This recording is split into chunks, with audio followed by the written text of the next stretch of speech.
Wabarakatuh, Bapak Ibu jemaah kajian yang dimuliakan Allah, alhamdulillah malam hari ini Allah Subhanahu wa taala kembali memudahkan kita hadir di podcast ilmu melanjutkan kajian kita mengkaji ayat-ayat Allah bertadabburinya mengambil hikmah di dalamnya semoga menjadi petunjuk kebahagiaan di dunia dan akhirat kita. Amin ya rabbal alamin. Baik, insyaallah malam hari ini pertemuan terakhir pembahasan surat Al-Hadid, ya. Al-Hadid selesai. Pada pembahasan sebelumnya kemarin sempat terjeda bahas fikih kurban, ya. Kemarin sudah alhamdulillah sudah kita sampaikan namanya fikih tentu ada perbedaan pendapat, harus bergumul, tinggal mantap pilih yang mana dan hargai pendapat orang lain. Karena itu fikih, ya, selalu ada yang pendapat.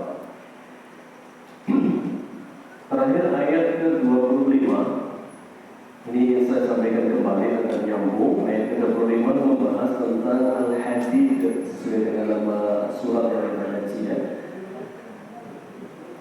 A'udzu billahi minasyaitonir rajim.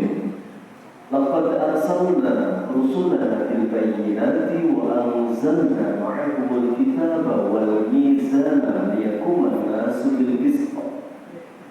Wa anzalna al-hadida fihi ba'sun syadidun wa manafi'u lin-nas wa liya'lamu Allahu man yansuruhu wa rusulahu bil ghaib inna Allaha qawiyyun 'aziz. Laqad arsalna rusulana, dan sungguh kami telah mengutus semua rasul-rasul kami bil bayyinati, dengan keterangan-keterangan. Dalam tafsirnya adalah dengan mukjizat-mukjizat. Jadi setiap rasul Allah bekali mukjizat untuk menundukkan pengikutnya. Meskipun mukjizat itu setelah diperlihatkan kebanyakan orang kafir tidak beriman. Bertahun-tahun tidak percaya bahwa itu adalah Nabi. Sampai Rasulullah juga begitu, ditantang suruh kalau memang Nabi Muhammad coba bulan itu dibelah. Sudah dibelah, kan? Setelah dibelah mereka minta dipisah, sebagian separuh ditaruh di atas sebuah bukit, satu di bukit yang lain. Begitu melihat apakah beriman, mereka mengatakan, jangan-jangan mata kami yang tersihir, kami tidak akan beriman sebelum besok kami tanya kawan-kawan kami yang sedang safar ke berbagai negeri itu lihat nggak bulan terbelah. Ternyata ketika ditanya mereka lihat bulan itu terbelah. Apakah beriman? Tidak, ya. Jadi mukjizat-mukjizat itu untuk menguatkan sebagian yang beriman, sebagian lagi tidak beriman, ya. Ada yang kisah Nabi Musa, kan, tukang sihirnya beriman, ya, ketika melihat ular mereka dilahap oleh tongkat Nabi Musa yang berubah menjadi ular yang lebih besar itu, dan mereka langsung harus sujud dan rukuk sujud, ya, tunduk kepada Tuhannya Musa. Tapi Fir'aun tidak beriman, ya. Ini Nabi. Wa anzalna ma'ahumul kitaba wal mizana. Selain kami titipi mukjizat pada setiap utusan kami berikan kepada mereka Alkitab, kitab suci. Yang masyhur itu kepada Nabi Musa Taurat, kepada Nabi Dawud Zabur, kepada Nabi Ibrahim ada Suhuf Ibrahim wa Musa, kepada Nabi Isa Injil, kepada Rasul Muhammad Al-Quran, ya. Wal mizana, kami utus Rasul kami membawa mukjizat, kemudian bersama mereka kami titipkan kitab suci. Wal mizana, al-mizan al-adlu, yaitu misi keadilan, ya. Liyaquman nasu bil qisti, agar menegakkan keadilan di tengah manusia. Keadilan itu artinya bahwa yang dibawa Nabi itu kesetaraan. Tidak ada Nabi yang membawa misi membeda-bedakan, tidak ada, sama. Dari umat-umat terdahulu sama, siapa yang taat akan mendapatkan rahmat dan ampunan berikut surganya Allah. Siapa yang membangkang akan diazab oleh Allah Subhanahu wa taala. Tidak memandang suku, tidak memandang warna kulit, ya. Dalam Al-Quran, inna akramakum indallahi Atqakum, yang paling mulia di antara kalian adalah yang paling bertakwa. Tidak ada kelebihan Arab di atas ajam, ya, kecuali takwanya. Ya. Yang dalam arti keadilan. Asasnya ini diterima oleh semua manusia harusnya. Wa anzalna al-hadida, dan kami kuatkan Rasul kami dengan kami bekali al-hadid. Apa hadid? Besi, ya. Fihi, di dalam besi itu ba'sun syadidun, ada kekuatan yang dahsyat. Ya, wa manafi'ul linnas, dan berbagai manfaat yang luar biasa banyak untuk manusia. Waliya'lamu ma yansuruhu, agar dengan besi itu Allah bisa tahu siapa hamba-hamba yang menjadi pembela agama Allah. Allah perlu dibela, perlu Allah dibela. Allah mengatakan dalam Al-Quran, ya ayyuhalladzina amanu kunu ansarallah. Orang yang beriman, jadilah kalian pembela Allah. Artinya memperjuangkan Islam itu. Nanti ada keterangannya. Bil-ghaib, meskipun mereka tidak lihat Allah, tidak lihat Rasul, Allah tahu siapa yang memperjuangkan agama Allah, siapa yang membela agama Rasulullah. Inna Allah, sesungguhnya Allah qawiyyun, maha kuat, azizun, lagi maha perkasa. Allah tidak dibela pun tetap mulia. Allah tidak dibela pun tetap kuat, tetap mulia, perkasa. Maka nanti ada hadis qudsi, ya, wahai hambaku, ya, seandainya semua kalian dari manusia pertama sampai terakhir, ya, semuanya kufur kepadaku, tidak ada yang beriman satupun, tak menjual Tuhan, maka tidak berkenan sedikit pun kemuliaanku. Yang dibagi wahai hambaku, seandainya kalian semua beriman kepadaku dari Adam dan manusia yang terakhir itu, semuanya beriman, baik semua, tidak ada yang membangkang, itu tidak menambah kemuliaanku sedikit pun. Nah, jadi semua kebaikan kembali ke diri kita masing-masing. Ya. Maka nanti ada ayat, in tansurullaha yansurkum. Kamu kalau menolong agama Allah, kamu akan ditolong oleh Allah. Ya. Bisa diadakan. Apa maksud al-hadid? Nah, ini yang kemarin sudah dibahas tapi belum detail, ya. Dan kami sertakan untuk nabi-nabi kami, Rasul kami al-hadid. Al-hadid di sini maknanya adalah waja'alna al-hadida radi'an liman aqal haqqa wa anadahu ba'da qiyamil hujjati alayhi. Kami berikan besi itu untuk apa? Rodian, untuk menekan liman akal haqqa, bagi siapa yang menentang petunjuk kebenaran dan membangkangnya ba'da qiyamil hujjah, setelah dakwah sampai kepada mereka. Maka nanti di sini disebutkan oleh Ibnu Katsir, walihada, oleh karena itu aqama Rasulullah sallallahu alaihi wasallam di Makkah dan nubuwwati sanata asyarata sana. Oleh karena itu 13 tahun di Mekah sejak dapat wahyu pertama, Rasulullah tugasnya adalah berdakwah. Tidak ada kekerasan, tidak ada perlawanan, yang ada adalah sabar. Ya, yang Jawa luweh lawan teles, Gusti Allah sing bales, itu fase Mekah. Karena dia mau sabar, karena tidak ada izin dari Allah untuk melawan, karena kalau itu bukan fase melawan, itu fase sabar, dakwah saja tugasnya itu. Ya. Maka ketika para sahabat geram sekelas Umar bin Khattab, Umar itu sampai mengatakan, saya itu dulu sebelum masuk Islam ditakuti, berwibawa. Tapi begitu saya masuk Islam itu saya dilecehkan oleh orang-orang Quraisy kafir itu. Ya, Rasulullah mengatakan, ya, tahan tanganmu, jangan melawan. Jadi Umar itu dijual semua pun hanya bisa mengatakan, tunggu kami ketika jumlahnya sudah 300-an, kami akan melawan. Dan nampak Umar itu basirahnya tajam, tajam mata hatinya, dan ternyata benar itu terjadi di perang Badar 313. Ya, hanya bersenjatakan sederhana, kudanya hanya satu, melawan 1000 pasukan kafir Quraisy bersenjata lengkap. Yang menang siapa? Muslimin ketika itu.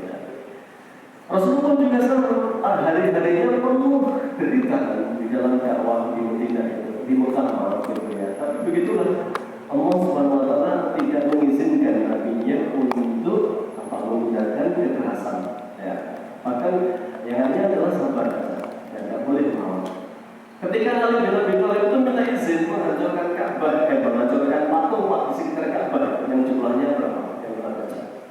360 Ka'bah di sekitar patung di sekitar Ka'bah itu. Oleh Nabi bilang tidak ada gunanya merusak properti Tuhan mereka.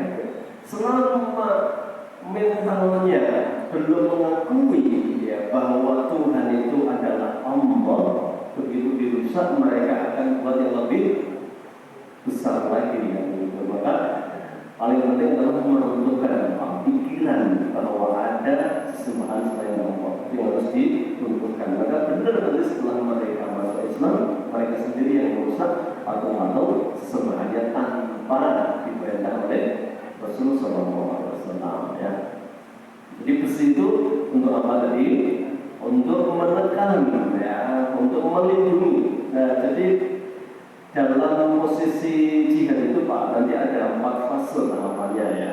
Sudah pernah dibahas kan di surah Al-Anfal itu. Ya. Ada fase kan, fase dakwah dengan hujah, artinya berdakwah saja itu. Nanti awal di Madinah boleh melawan kalau mampu. Ya sudah enggak lemah terus Gusti Allah yang balas itu sudah mulai jual borong ya. Sudah mulai begitu, sudah mulai boleh udina lilladzina yuqataluna bi annahum zulimu. Boleh melawan bagi orang yang diperangi karena mereka terzalimi. Kalau mampu ya. Nanti boleh qatilul ladzina yuqatilunakum wa la ta'tadu. Boleh kamu perangi mereka yang memerangimu terlebih dahulu dan jangan melampaui batas.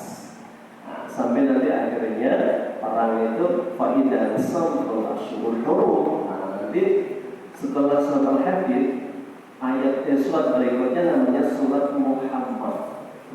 Itu radikal itu surat itu bagi orang-orang yang tidak membaca urutan Al-Quran itu penting itu langsung baca apa? Ya, di awal surat Muhammad itu langsung Allah mengatakan ya, nanti di ayat yang kedua atau ketiga itu pancunglah orang-orang kafir di mana anggotanya itu radikal banget ya. Nah ini kalau nggak ngerti sudah jelas itu bukan ini kajian radikal surat Muhammad. Yang memang isinya kan surat kita, nama surat Muhammad apa? Kita kan, ya surat perang itu. Ya sudah mulai nanti tidak lagi lemah terus. Ini sudah mulai menunjukkan Islam itu mulia. Ya Islam itu selalu kadang bisa mereka dalam posisi. Nabi kan mengatakan aku itu bisa banyak tersenyum. Ya, dalam satu kondisi, tapi juga lokal. Saya juga siap berperang. Kalau dibutuhkan, Bapak, Ibu berapa kali nanti berperang selama di Madinah? Ada judul buku Rasul Al-Qaid diterjemahkan Rasul Sang Panglima. Itu membukukan mulai perang Badar sampai perang terakhir yang diikuti Nabi, yang dipimpin Nabi Pak. Disebutkan 28 kali selama 10 tahun. Andaikan 30 kali jadi digunakan berarti Nabi setahun berapa kali berangkat? Ya, 3 kali kan setahun itu. Dan itu luar biasa Pak. Persiapannya maksudnya. Perangnya mungkin perang Tabuk itu mungkin 2 pekan ya, tapi perjalanannya 1 bulan. Latihannya berapa? Pasti berbulan-bulan. Jadi kita bayangkan Nabi itu setahun dibagi berangkatnya 3 kali. Berarti Nabi kondisinya waspada selalu Pak. Persiapan perang, evaluasi persiapan perang begitu. Kalau kita mengacu pada sirah. Tapi secara ini kan tidak banyak dibahas kan. Yang ada adalah Nabi dihina tidak pernah melawan, diludahi diam saja. Kemudian ini dicaci maki oleh Yahudi, malah kata disulami Yahudi. Jadi hadis palsu itu yang malah ditonjolkan. Jadi mari untuk mempelajari sisi kehidupan Nabi. Beliau itu ada basyiran, ada nabiran, ada membawa kabar gembira, ada memberi peringatan yang keras kepada mereka. Nah, ini di istilahnya begitu. Maka besi itu dipakai untuk apa? Radi'an liman aqal haqqa wa 'anadahu ba'da qiyamil hujjah, untuk memerangi mereka, untuk menekan mereka. Siapa mereka itu? Yang menolak kebenaran setelah dakwah disampaikan kepada mereka. Maka Nabi selalu pesan, kalau utus pasukan perang itu, pertama yang kalian ajarkan kepada mereka adalah apa? Ajak untuk mengakui Allah adalah Tuhan mereka. Maka zaman dulu nanti kalau mau utus pasukan itu masih wanti-wanti, tunggu apakah ada suara adzan ataukah tidak. Ya, zaman dulu, karena nanti kalau ada adzan itu negeri harus tunduk dengan Islam. Ini besi, Pak. Ya. Kemudian falamma qamatil hujjatu 'ala man khalafa syar'ahu al-hijrata wa amarahum bil qitali bisujud. Maka setelah 13 tahun Nabi menyampaikan hujjah dan mereka membantah, Nabi makin hari makin banyak pengikutnya, ya makin berkurang dan dibunuh, diintimidasi. Maka Nabi mencoba dakwah keluar Mekah. Mana pertama? Ke Taif, ya Pak. Di Taif disambut nggak? Disambut dengan batu dan cacian, ya, sampai Nabi berdarah-darah. Kemudian sampai Nabi ditawari, ya, oleh malaikat penjaga bukit di dekat Taif itu, kalau mau bukit itu mau dipindah dan untuk ditimpukkan kepada penduduk Taif yang mengusir Nabi, bahkan menyakiti Nabi. Rasulullah memilih jangan. Mereka tidak tahu, aku berharap kalau hari ini mereka mengusir saya, kalau anak turunnya menjadi pembela Islam di masa yang akan datang. Sampai Nabi meninggal, tidak ada orang Taif masuk Islam. Nanti di zaman Khalifah Umar bin Khattab mereka berbondong-bondong masuk Islam. Coba andaikan Rasulullah ditawari dan jawabannya kayak Nabi Nuh. Ya, Nabi Nuh itu ditawari kan? Ya, gimana? Nuh setelah 950 tahun pengikutnya hanya 80 itu. Nabi Nuh kemudian berdoa, Rabbina tadar ala ardi minal kafirina dayyara. Ya Allah, jangan sisakan satu pun orang kafir hidup di muka bumi. Nanti terkait dengan ayat berikutnya, ayat 26 ini. Ya. Ketika itu dikabulkan nggak doa Nabi Nuh? Dikabulkan. Maka semua yang kafir karena beliau tidak mengecualikan, termasuk istri dan anaknya mati. Kenapa? Ini berarti karena doa Nabi Nuh alaihi salam. Karena yang tidak beriman, Allah ingin, Nabi Nuh inginkan semua dibinasakan. Bahkan anak kecilnya itu Nabi Nuh mengatakan, wala yalidu illa fajiran kafar. Kalaupun mereka melahirkan, nanti anaknya gedenya jadi orang kafir. Mohon maaf, kelakuannya kayak orang tuanya.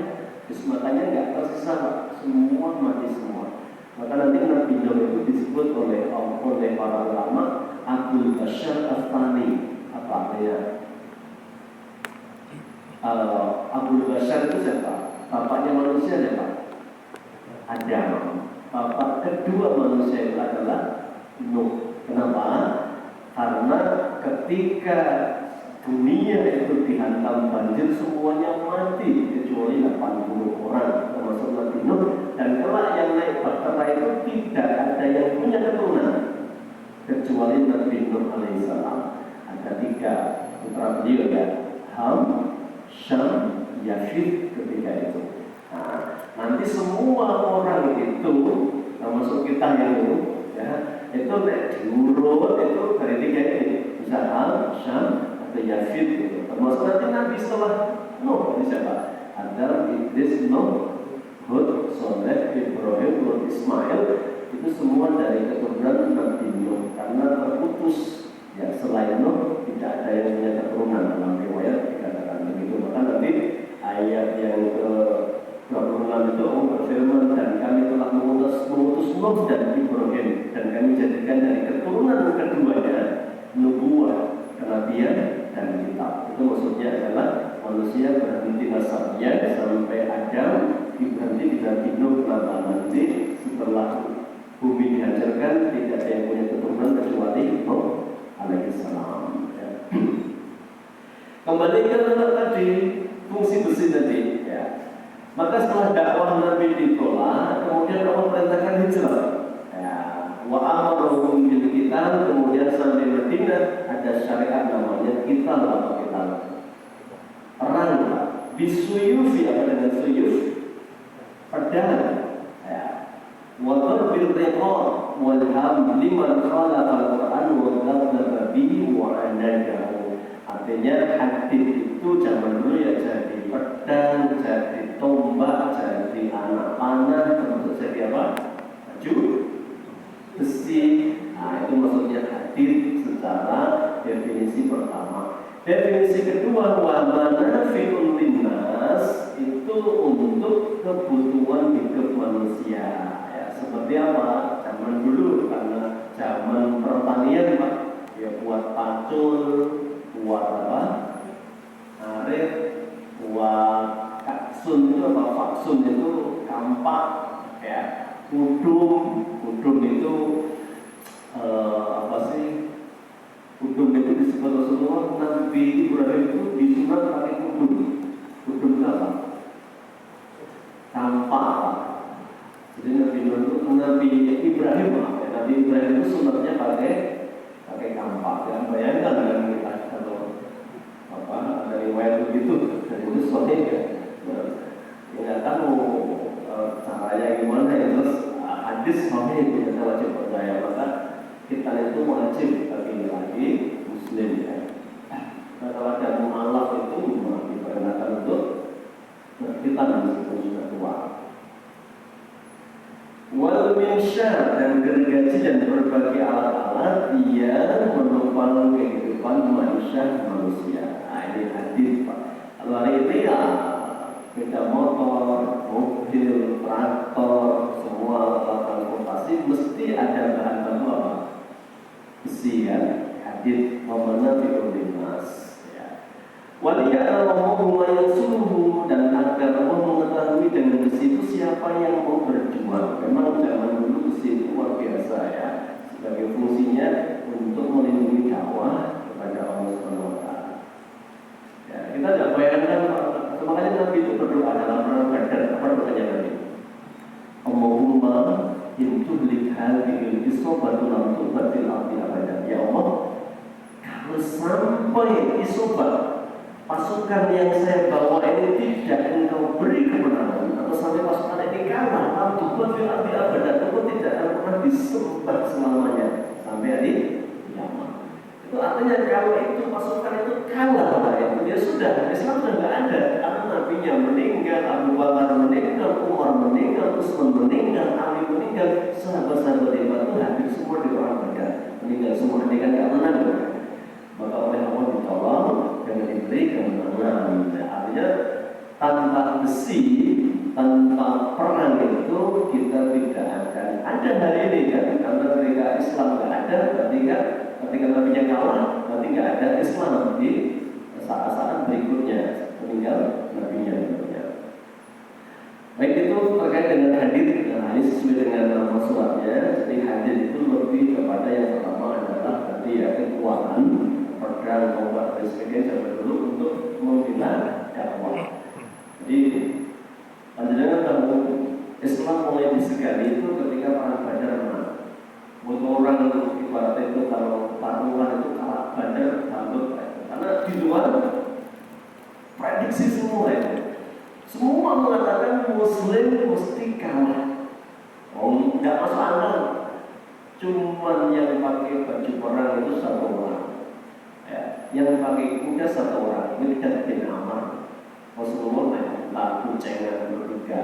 Ya, mereka senjatanya bukan senjata untuk orang, senjata safar. Mereka itu tujuannya adalah mengambil harta yang dirampas oleh Abu Sufyan dan kawan-kawan ketika itu kan. Akhirnya diberi kemenangan. Ini gunanya Pak. Jadi benar orang-orang kafir itu kita ngalah terus tidak. Kalau ada saatnya ya kita kasihkan nafiran. Ayat berikutnya, walaqad arsalna Nuhan, dan sungguh telah kami utus Nuh dan Ibrahim, dan kami jadikan dari anak turun keduanya kenabian dan kitab. Yang saya sebutkan tadi, kenapa Nuh disebut? Karena setelah banjir bandang itu semua tidak punya keturunan kecuali Nuh alaihissalam. Ya. Jadi semua yang lahir terakhir setelah Nabi Nuh itu dari keturunan Nabi Nuh alaihissalam. Faminhum muhtadin, sebagian mereka mendapatkan petunjuk dan mengikutinya, wa katsirun minhum fasiqun, sebagian lain fasik, ya, tidak mengikuti petunjuk yang dibawa oleh nabi-nabi yang diutus kepada mereka. Summa qafaina ala atharihim bi rusulina wa qafaina bi Isa bin Maryam. Ini langsung cerita tentang Nabi Isa. Kemudian keturunan terakhir Nabi Ibrahim dari Bani Israel itu adalah Nabi Isa. Jadi Ibrahim punya dua putra, satu Ismail, ya, nanti tinggal di Arab, maka nanti tidak ada Nabi, ya, dari jalan Ismail kecuali setelah ribuan tahun berikutnya muncul Rasul Muhammad. Nah, jadi dari Ismail cuma satu yang jadi Nabi, yaitu Muhammad SAW. Karena Nabi Muhammad bersabda dalam sebuah hadis yang sahih, saya jadi Nabi karena tiga. Satu, karena doa Nabi Ibrahim. Setelah meninggalkan Ismail di lembah pertemuan itu, tangan Ibrahim diangkat berdoa, Rabbana wal asfihim rasulan min anfusihim. Ya Allah, utuslah dari bangsa mereka sendiri, bangsa Arab. Seorang utusan, ya, dari kalangan mereka sendiri yang bukan huruf, kan, bangsa yang ummi. Ini yang pertama.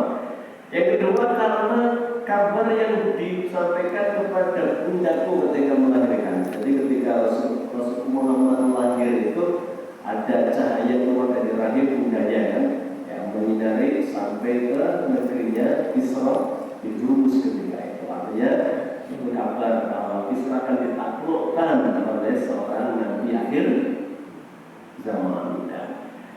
Kemudian yang ketiga, aku jadi nabi karena kabar yang dibawa Isa. Karena nanti Nabi Isa mengatakan, wa idh qala Isa ibnu Maryam ya bani Israila inni rasulullahi ilaikum musaddiqan lima baina yadayya minat Taurat wa mubasysyiran bi rasulin ya'ti min ba'di ismihi Ahmad. Aku itu utusan Allah membenarkan syariat sebelumku, Nabi Musa sampai turun-turun dan memberi kabar gembira untuk kalian bahwa setelah meninggalku nabinya adalah Ahmad atau Muhammad. Nah, itu Nabi Isa alaihissalam. Ini akhir dari Bani Israel. Nah, Ishak nanti punya anak Yakub. Yakub itu nama lainnya Israel. Yakub punya anak Yusuf, dan nanti keturunannya jadi Nabi semua sampai Nabi Isa alaihissalam. Wa ja'alna fi qulubil ladzina tabauhu ra'fatan wa rahmah, dan kami jadikan dalam hati pengikut Nabi Isa ra'fah. Apa ra'fah itu? Ra'fatan artinya adalah khasyatan, ya, mereka takut kepada Allah, wa rahmah, dan lembut. Ini yang diterjemahkan mungkin oleh orang Kristen hari ini, agama cinta kasih. Kayak Islam nggak cinta kasih aja, cinta kasih nggak? Ya pasti kan. Tapi kayak mereka agama cinta kasih. Gitu. Dia memang Allah sampaikan ini, ya. Dan kami jadikan dalam hati pengikutnya Isa ra'fatan. Ra'fatan itu jiwa yang tunduk kepada Allah. Tapi kalau mereka berubah kepada suci, berarti kan tidak tunduk kepada Allah. Warahmah, dan kasih sayang kepada mereka. Warahbaniyatan ibtada'uha, dan kerahbaniyah, dan mengatakan kerahiman yang mereka buat sendiri. Maka ta'na alaihim, kami tidak pernah mewajibkan rahbaniyah kepada mereka. Mereka sendiri yang membuat-buat, tujuannya katanya illa tiqa'a ridwanillah, untuk mencari ridhonya Allah. Amarauha haqqa ri'ayatnya, tapi dalam perjalanannya mereka melenceng dari kerahiban yang mereka adakan sendiri. Apa kerahiban di situ? Jadi ini panjang, cuma ada beberapa poin ya. Pertama, rahbaniyah itu adalah kayak semacam dulu tidak ada Allah itu melarang pemuka agama Nasrani itu untuk menikah. Akhirnya hari ini mereka punya aturan apa ya nikah pastor. Ya, pastor tidak boleh menikah. Itu contoh ruhbaniyah. Itu sesuatu yang mereka buat sendiri dan itu bertentangan dengan fitrah. Gak mungkin fitrahnya orang itu punya syahwat. Syahwat itu untuk dia apa? Disalurkan ya. Maka Nabi gak suka ya, ketika ada orang yang ruhbaniyah memilih apa? Membujang gitu ya. Membujang itu tidak disukai dalam Islam ya. Bahkan Imam Ahmad aja pernah mengasih contoh kan. Beliau istrinya pagi hari meninggal, sore sudah nikah lagi. Imam Ahmad dibully Pak Imam Ahmad. Ibaratnya sekarang sewa peratak itu, pagi buat layar, sore buat nikahan itu, pantas nggak itu? Pantas nggak orang sekarang sudah dibully, orang gue apa Pak? Hati-hati itu. Tapi Imam Ahmad punya alasan. Ada secepat ini. Saya tidak ingin setan menggelincirkan saya setelah bertahun-tahun setiap malam ada pendamping di sisi saya. Saya tidak ingin setan menggelincirkan saya dengan apa? Tanpa pendamping di satu malam pun dalam hidup saya. Imam Ahmad Pak. Dengan orang Jawa dan tidur lebih Pak itu bangsa. Indonesia langsung viral saya gitu. Pagi kok undang Mbak Mutin mimpin penguburan, sore kok undang Mbak Mutin nikah. Nah ini Imam Ahmad itu. Jadi memang nafsu itu disalurkan ya. Maka Rasulullah begini menyikapi ruhbaniyah itu ya. La tushaddidu ala anfusikum fayushaddadallahu alaikum. Janganlah kamu memperberat sesuatu untuk dirimu sendiri, maka nanti Allah akan memberatkanmu. Ya. Faidah kaum syadadu ala anfusihim, ada sekelompok orang membuat aturan-aturan dan memberatkan diri mereka sendiri. Fasaddadallahu alaihim, dan ternyata benar Allah membuat mereka tidak mampu melakukan apa yang mereka inginkan itu. Ya. Fatil kabar yang mengisi soal kamu lihat ya. Orang-orang tadi pendeta-pendeta lain tadi mereka berdiam di suami sama suami, biarlah tak menikah ya, kemudian hidupnya hanya membujang ya. Dan di rumah-rumah mereka membuat ruhbaniyah. Maka karena alaihi, padahal kami tidak pernah mengajari begitu ya. Nabi Isa nikah nggak Pak? Nabi Isa menikah nggak? Belum ada riwayat belum sempat menikah ya. Diambil oleh Allah di usia 33 tahun ya. Kata orang itu orang Islam ya. Nanti lebih detail untuk riwayat yang kuat, karena Israiliyat itu boleh diterima dan tidak boleh didustakan. Dia diterima selama ada riwayat yang menguatkannya. Kemudian Rasulullah SAW ya, setelah itu juga sama, beliau ditanya, ada 3 sahabat yang bertanya tentang bagaimana kehidupan Nabi.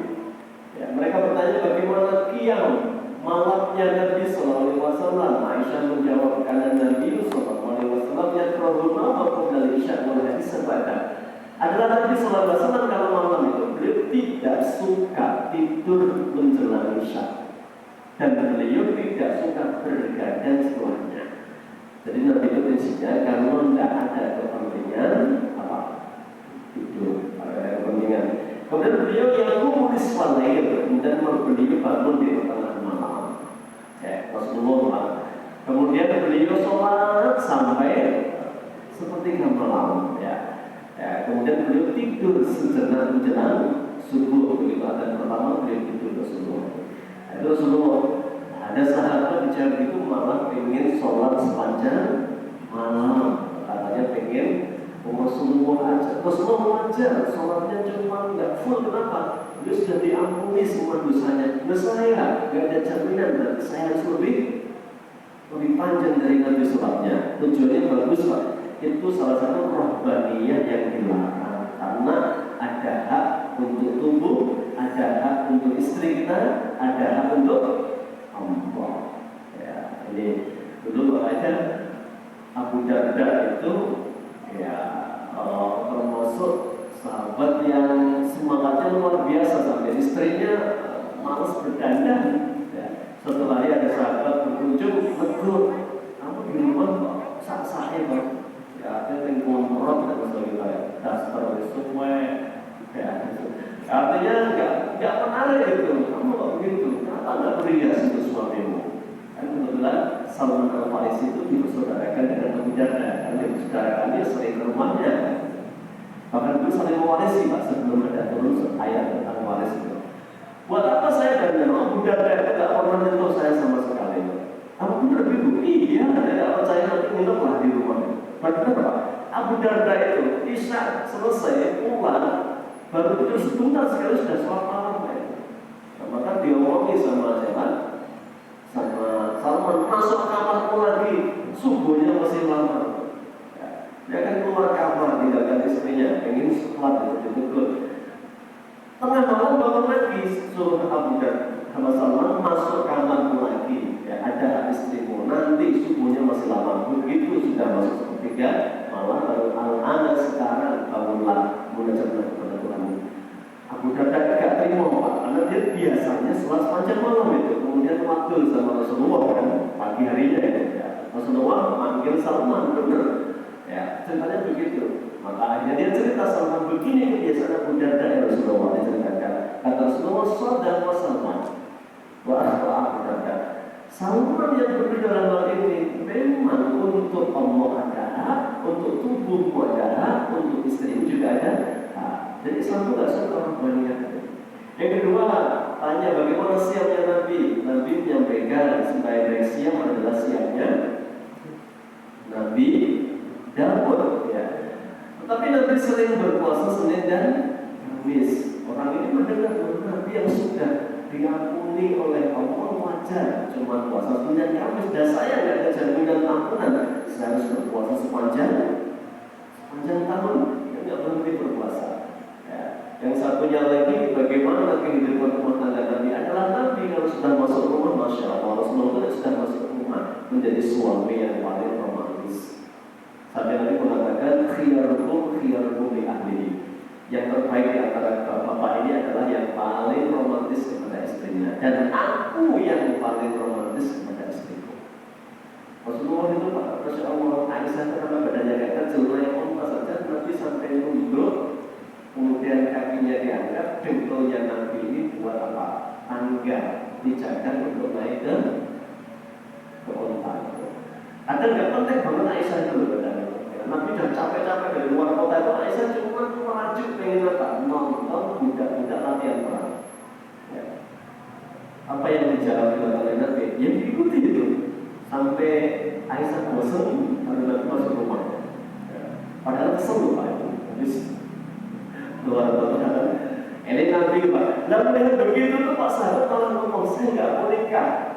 Karena menikah itu betapa repotnya begitu. Maka 3 orang ini konangan Nabi dilaporkan, kemudian Nabi memanggil mereka dan nanti bersabda, dan ini sabdanya nanti sering dikutip oleh naib-naib ketika menikahkan kan, an-nikahu min sunnati wa man raghiba an sunnati falaysa minni. Menikah adalah bagian dari sunnahku, siapa yang benci sunnahku dia bukan golonganku. Ya, jadi hidup itu sewajarnya Pak. Wayai ngaji, wayai kerja. Ya. Jangan mau ngaji terus ya. Dan kemudian naik kerja ya kerja terus ya buruk itu. Ya. Maka seburuk-buruk orang itu yang nggak ikuti petunjuk Allah dan Rasulnya. Kan sebaik-baik orang itu mengikuti petunjuk Allah dan Rasulnya. Baik, ini kisah Rahbaniyah. Jadi Rahbaniyah itu tidak ada, Allah kasih beban mereka sendiri buat itu nggak mau nikah dan lain sebagainya. Akhirnya mereka binasa sendiri kan. Menurut saya kalau akhirnya ada berita pencabulan dari apa namanya pemuka agama tertentu yang ingin nggak nikah tapi kan cabul Pak. Kenapa? Fitrahnya itu nggak bisa ditunduk, otomatis namanya syahwat harus disalurkan ya. Gak bisa, kemudian kok syahwat dia Pak. Ibaratnya kalau dikumpeti malah apa? Kalau malah kemana-mana kan menyalurkannya. Bagaimana air itu dikumpeti dia cari jalan sendiri kan. Jadi syahwat itu di hasrat itu dilampiaskan pada tempat yang benar, bukan dipendam pedang ya, dipendam. Terakhir, ya ayyuhalladzina amanu taqullaha wa aminu bi rasulihi yu'tikum kiflayn min rahmatihi wa yaj'al lakum nur tamshuna bihi wa yaghfir lakum wallahu ghafurur rahim. Ini juga bicara tentang orang Nasrani. Orang-orang yang beriman dalam Rasul itu orang-orang yang beriman dari kalangan Nasrani gitu ya.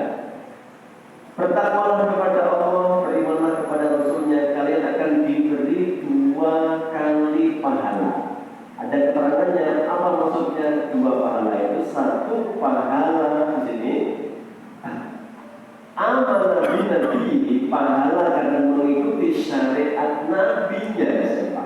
Nabi Isa alaihissalam, wa amanah bi, dan beriman kepada syariat yang Allah turunkan kepadaku. Jadi Nabi Isa itu aslinya itu tugasnya ngasih kabar gembira, Pak. Namanya ngasih kabar gembira itu bangga nggak dengan Muhammad? Ya bangga pastinya. Sepeninggalku nanti Rasulullah itu akan dibawa seorang nabi akhir zaman namanya Ahmad atau Muhammad. Kita lihat nasihatnya mubasyirah, nasihat bergembira. Berarti kan perlu apa? Ya semua maksudnya. Nah nasihat berburu atau mati-mati. Ojo pisan-pisan ketemu wong sing jenenge Muhammad. Bukan namanya menghati-hatikan.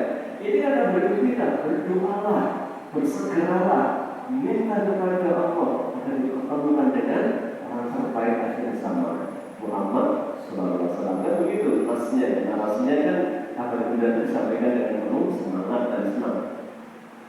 Wa yaj'al lakum nuran tamshuna bihi wa yaghfir lakum wallahu ghafurur rahim. Li'alla ya'lama ahlul kitab alla yaqdiruna 'ala syai'in min fadlillah. Ya, agar ahlul kitab itu tahu mereka tidak bisa melakukan apapun untuk meraih keridhaan Allah. Maksudnya apa? Sebanyak apapun perbuatan kebaikan itu, kalau tidak beriman kepada Rasulullah, kebaikan mereka tidak akan bernilai. Jadi kenapa ada istilah kafir?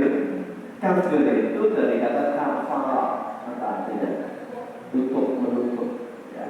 Berarti mereka menutup diri untuk mengakui bahwa Muhammad itu utusan Allah. Kan disebut kafir. Berarti orang kafir itu definisinya apa? Yang tidak mengakui Allah sebagai Tuhan dan mengakui Muhammad sebagai utusan Allah. Sudah jelas kan? Berarti ini istilah kafir itu nyenyek ya? Kan tidak ada kaitannya. Ya, istilahnya itu hanya mereka yang tidak mengakui Allah sebagai Tuhan, Muhammad sebagai utusan Allah, berarti dia menutup pengakuannya. Karena menutup disebut kafir dan kafir. Wa anna al-fadla bi yadillahi yu'tihi man yasha' wallahu dzul fadlil 'azim. Dan keutamaan kemuliaan itu Allah berikan kepada siapapun yang dikehendaki, dan Allah pemilik keutamaan yang besar. Artinya apa? Bahwa hidayah itu di tangan Allah. Orang sudah dekat sekali, kayak Abu Thalib misalnya, kurang apa dekatnya dengan Rasulullah. Sejak usia 8 tahun Nabi full bersama Muhammad, bersama Abu Thalib, yang ngajarin berdagang, ya, yang nanti ketika Muhammad mau nikah belum punya mahar yang cukup, ditutup oleh Abu Thalib, mengajak Hamzah dan Abbas bin Abdul Muthalib. Ketika jadi nabi dimusuhi oleh semua tokoh-tokoh Quraisy yang pasang badan Abu Thalib. Bahkan ketika mau meninggal dunia, yang dipercaya pengurus adalah Rasulullah.